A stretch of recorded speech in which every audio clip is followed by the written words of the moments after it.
Hi guys, ito na yung aking ginawang beetroot. Ayan yung juice. At gagawin kong experiment itong sinalaan na beetroot. Tingnan natin kung makakagawa tayo ng beetroot cake.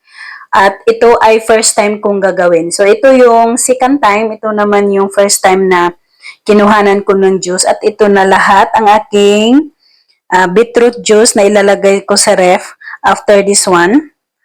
Ayan.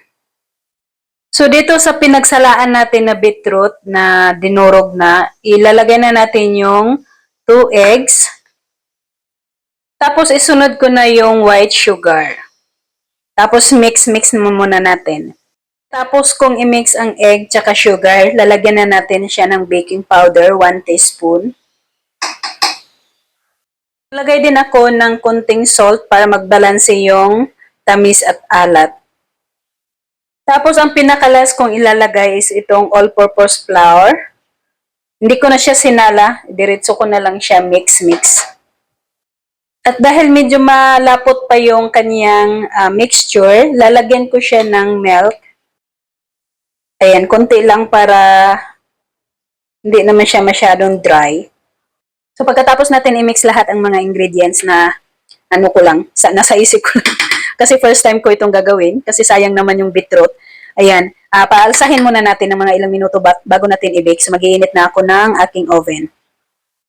So, ilalagay ko na yung mixture dito sa ating baking pan. Ayan.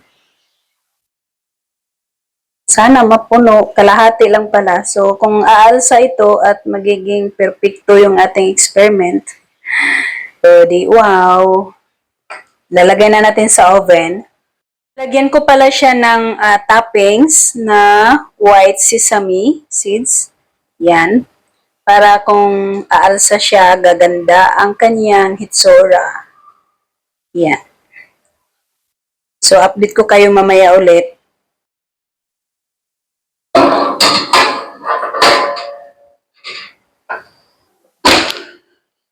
So, isiset natin siya ng 35 minutes, try natin. I-adjust lang natin kung hindi siya maluluto pa ng 35 minutes. So, mamaya ulit. So, ito na yung niluto kong beetroot cake. Ayan. Hindi siya masyadong umalsa. Iwan ko baka kulang ng baking powder. Ayan. At least luto na. Tikman natin. Hiwain natin kung ano to. Pasado ba? So, ito na. Hiniwa ko ng aking beetroot cake. Yan. Oh, makapal naman. O, diba? Hindi na sayang yung aking ginawang beetroot juice. Tapos yung niya, yung laman niya, ginawa kong cake. Oh, may pang-snack na ako. So, let's eat.